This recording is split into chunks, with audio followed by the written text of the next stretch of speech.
Exodus relates the history of the Israelites in Egypt after the death of Joseph. God brings his people out of bondage and gives them the law of Mount Sinai. Chapter 21. Now these are the judgments which you shall set before them. If you buy a Hebrew servant, he shall serve 6 years, and in the 7th he shall go out free and pay nothing. If he comes in by himself, he shall go out by himself. If he comes in married, then his wife shall go out with him. If his master has given him a wife, and she has borne him sons or daughters, the wife and her children shall be her master's, and he shall go out by himself. But if the servant plainly says, I love my master, my wife, and my children, I will not go out free, then this master shall bring him to the judge. He shall also bring him to the door or to the door post, and his master shall pierce his ear with an awl, and he shall serve him forever. And if a man sells his daughter to be a female slave, and shall not go out as the male slaves do, if she does not please her master who has betrothed her to himself, then he shall let her be betrothed. Then he shall let her be redeemed. He shall have no right to sell her to a foreign people, since he has dealt deceitfully with her. And if he has betrothed her to his son, he shall deal with her according to the custom of daughters. If he takes another wife, he shall not diminish her food, her clothing, and her marriage rights. And if he does not go there 3 for her, then she shall go out free without paying money. He who strikes a man so that he dies shall surely be put to death. However, if he did not lie in wait, but God delivered him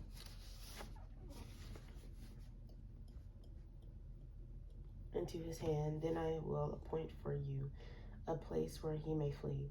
But if a man acts with premeditation against his neighbor to kill him by treachery, you shall take him from my altar, that he may die.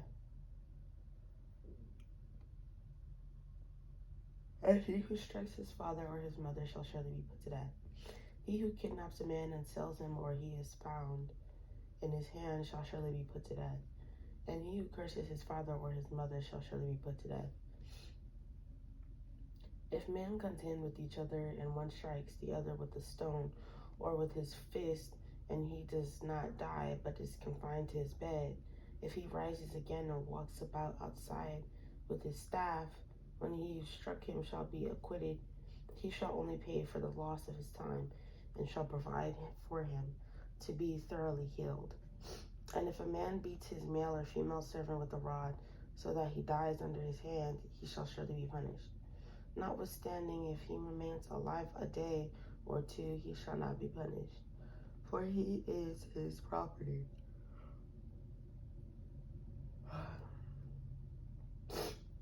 If men fight and hurt a woman with child, so that she gives birth prematurely, yet no harm follows, he shall surely be punished accordingly, as the woman's husband imposes on him, and he shall pay as the judges determine.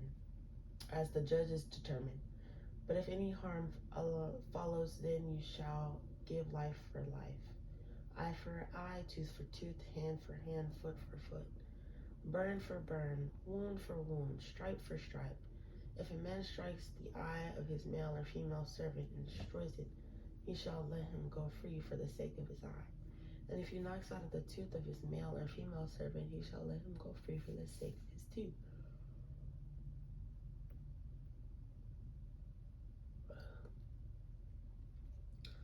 If an ox gores a man or a woman to death, then the ox shall surely be stoned, and its flesh shall not be eaten, but the owner of the ox shall be acquitted. But if the ox tended to thrust with its horn in times past, and it has been made known to his owner, and he has not kept it confined, so that has killed a man or a woman, the ox shall be stoned, and its owner shall be put to death. If there is imposed on him a sum of money, then he shall pay to redeem his life. Whatever is imposed on him, whether it has gored a son or gored a daughter, according to this judgment it shall be done to him. If the ox gores a male or female servant, he shall give to their master 30 sheets of silver. and the ox shall be stoned. And if a man opens a pit, or if a man digs a pit and does not cover it, and an ox or a donkey falls in it, the owner of the pit shall make it good. He shall give money to the owner, but the dead animal shall be his. If one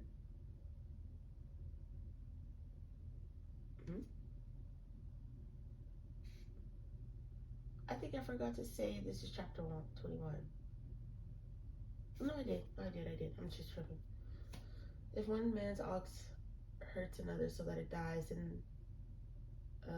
then they shall sell the live ox and divide the money from it. And the dead ox shall also divide. Or if it was known that the ox tended to thrust in time past, and its owner has not kept it confined, he shall surely pay ox for ox, and the dead animal shall be his own. Chapter 22.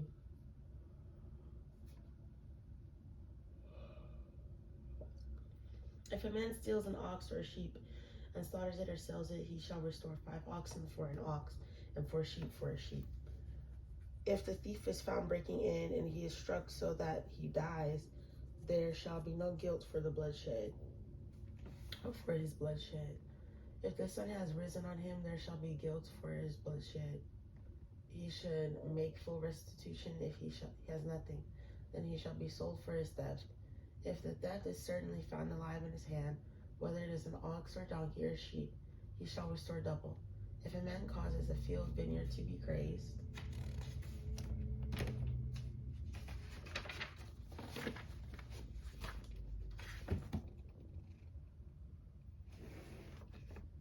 and lets loose his animal, and it feeds in another man's field, he shall make restitution from the best of his own field and the best of his own vineyard. If fire breaks out and catches in thorns, so that stacked grain, standing grain, or the field is consumed, he who has kindled the fire shall surely make restitution. If a man delivers to his neighbor money or articles to help or to keep, and it is stolen out of the man's house, if the thief is found, he shall pay double. If the thief is not found, then the master of the house shall be brought to the judges to see whether he has put his hand into his neighbor's goods. For any kind of trespass, whether it concerns an ox, a donkey, a sheep, or clothing, or for any kind of lost thing which another claims to be his, the cause of both parties shall come before the judges, and whoever the judges condemn shall be paid double to his neighbor. If a man delivers to his neighbor a donkey, an ox, a sheep, or any animal to keep, and it dies, is hurt, or driven away, no one seeing it, then an oath of the Lord shall be between them both.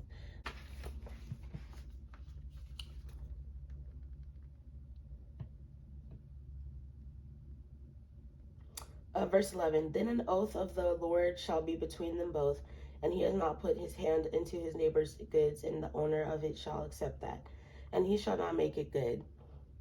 But if in fact it was stolen from him, he shall make restitution to the owner of it. If it is torn to pieces by a beast, then he shall bring it as evidence, and he shall not make good what was torn. And if a man borrows anything from his neighbor, and it becomes injured or dies, the owner of it not being with it, he shall surely make it good. If its owner was with it, he shall not make it good. If it was hired, it came for its hire. If a man entices a virgin who is not betrothed, and lies with her, and he shall surely pay the bride price for her to be his wife. If her father utterly refuses to give her to him, he shall pay money according to the bride price of virgins. You shall not permit a sorceress to live. Whoever lies with an animal shall surely be put to death. He who sacrifices to any god except to the Lord, only he shall be utterly destroyed.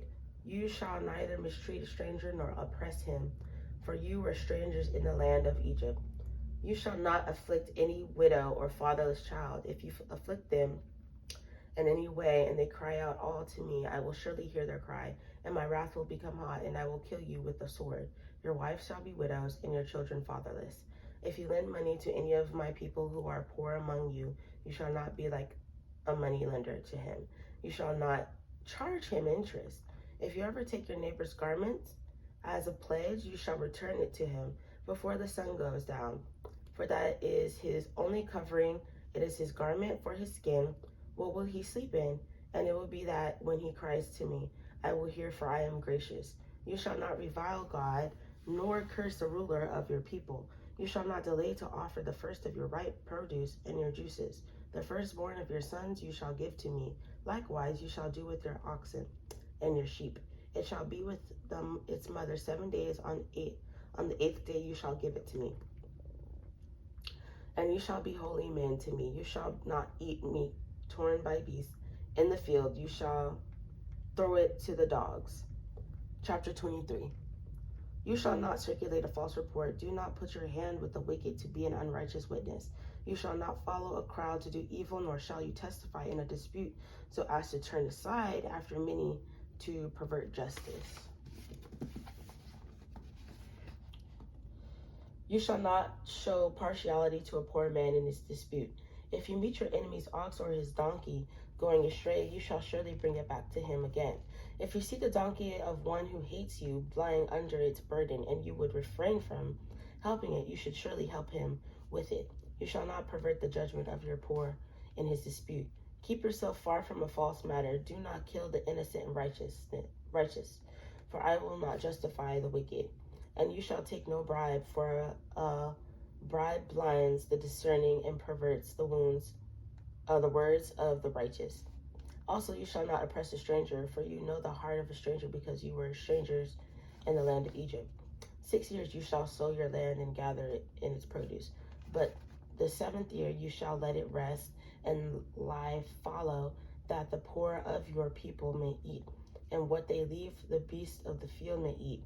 In like manner you shall do with your vineyard and your olive grove. 6 days you shall do your work, and on the 7th day you shall rest, that your oxen, your donkey may rest, and the son of your female servant, and the stranger may be refreshed. And in all that I have said to you, be circumspect, and make no mention of the name of other gods, nor let it be heard from your mouth. 3 times you shall keep a feast of me this year. Keep a feast to me in the year. You shall keep the feast of unleavened bread.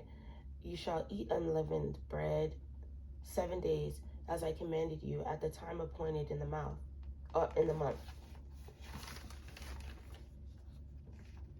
of Abib. For in it you came out of Egypt. None shall appear before me empty. And the feast of harvest, the first fruits of your labors, which you have sown in the field, and the feast of ingathering at the end of the year, when you have gathered in the fruit of your labors from the field. 3 times in the year all your males shall appear. The Lord God, you shall not offer the blood of my sacrifice with leavened bread, nor shall the fat of my sacrifice remain until morning. The first of the first fruits of your land you shall bring into the house of the Lord your God. You shall not boil a young goat in its mother's milk.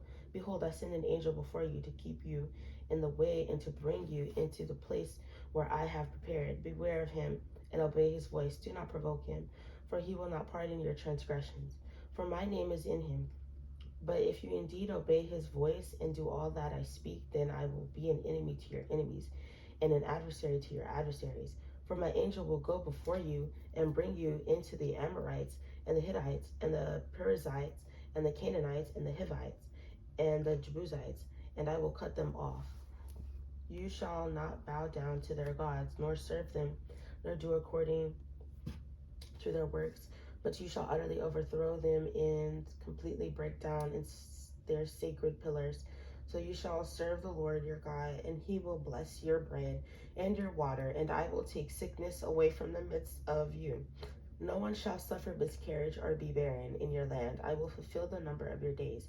I will send my fear before you. I will cause confusion among all the people to whom you come, and will make all your enemies turn their backs to you. And I will send hornets before you, which shall drive out the Hivites, the Canaanite, and the Hittite from before you. I will not drive them out from before you in 1 year, lest the land become a desolate and the beasts of the field become too numerous for you. Little by little I will drive them out from before you, until you have increased and you inherit the land.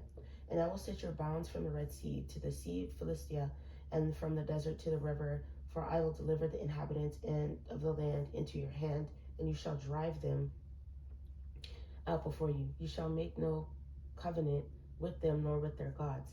They shall not dwell in your land, lest they make you sin against me. For if you serve their gods, it will surely be a snare to you.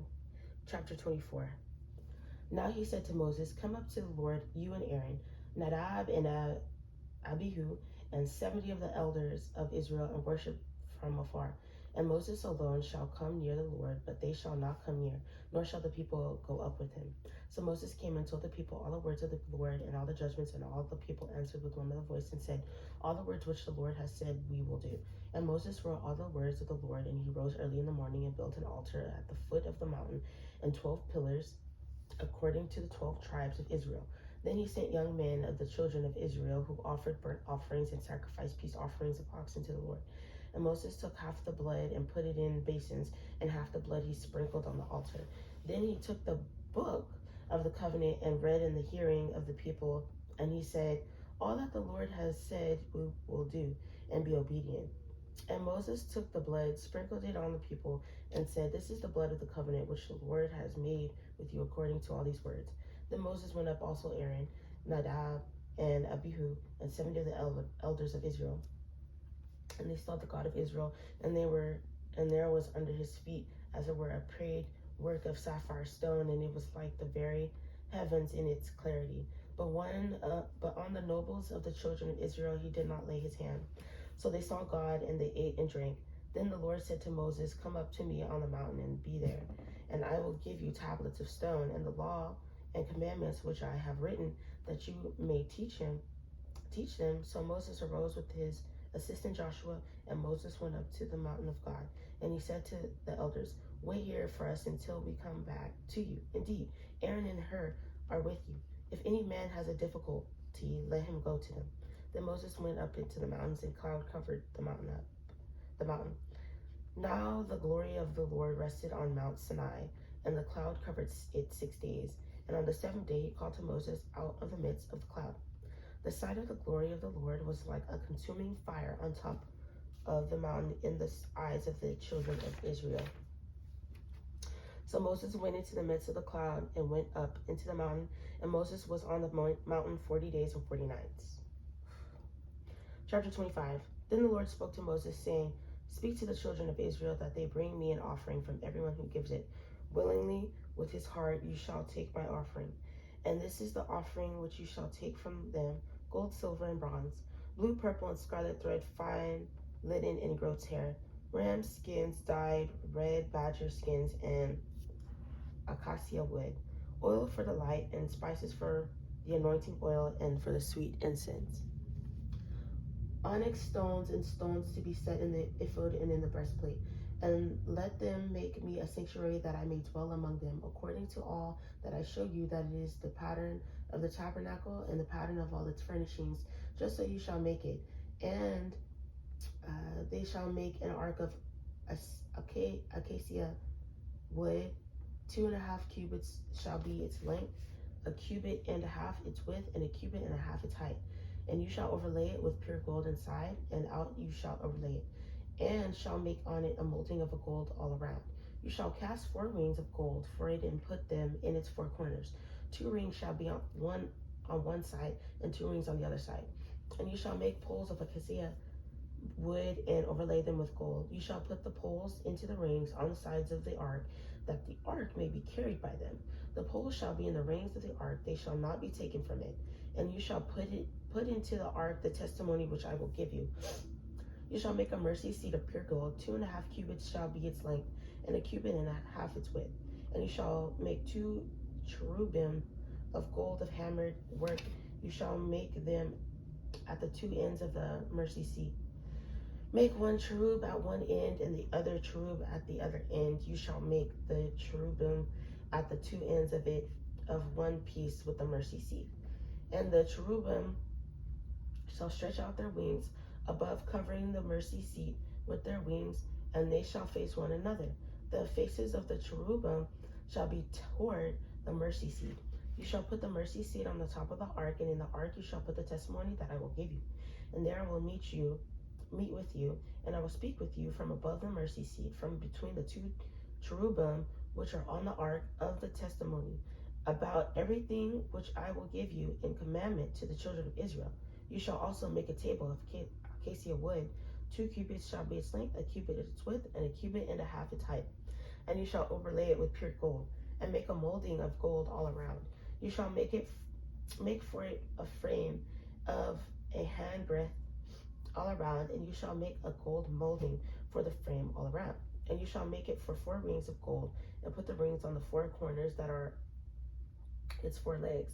The rings shall be close to the frame as holders for the poles to bear the table. And you shall make the poles of acacia wood, and overlay them with gold, that the table may be carried with them. You shall make its dishes, its pans, its pitchers, and its bowls for pouring. You shall make them for pure gold, and you shall set the shower on the table before me always. You shall also make a lampstand of pure gold. The lampstand shall be of hammered work. The shaft, its branches, its bowls, its ornaments, knobs, and flowers shall be of one piece. And 6 branches shall come out of the sides, 3 branches of the lampstand out of one side, and 3 branches of the lampstand out of the other side. 3 bowls shall be made like almond blossoms on one branch, with an ornamental knob, and a flower, and 3 bowls made like almond blossoms on the other branch, with an ornamental knob and a flower. And so for the 6 branches that come out of the lampstand. On the lampstand itself 4 bowls shall be made like almond blossoms, each with its ornamental knob and flower. And there shall be a knob under the first 2 branches of the same, a knob under the second 2 branches of the same, and a knob under the third 2 branches of the same, according to the 6 branches that extended from the lampstand. Their knobs and their branches shall be of one piece. All of it shall be one hammered piece of pure gold. You shall make 7 lamps for it, and they shall arrange its lamps so that they give light in front of it. And its wick trimmers and their trays shall be of pure gold. It shall be made of a talent of pure gold with all these utensils. And see to it that you may make them according to the pattern which was shown on the mountain. Exodus relates the history of the Israelites in Egypt after the death of Joseph. God brings his people out of bondage and gives them the law on Mount Sinai.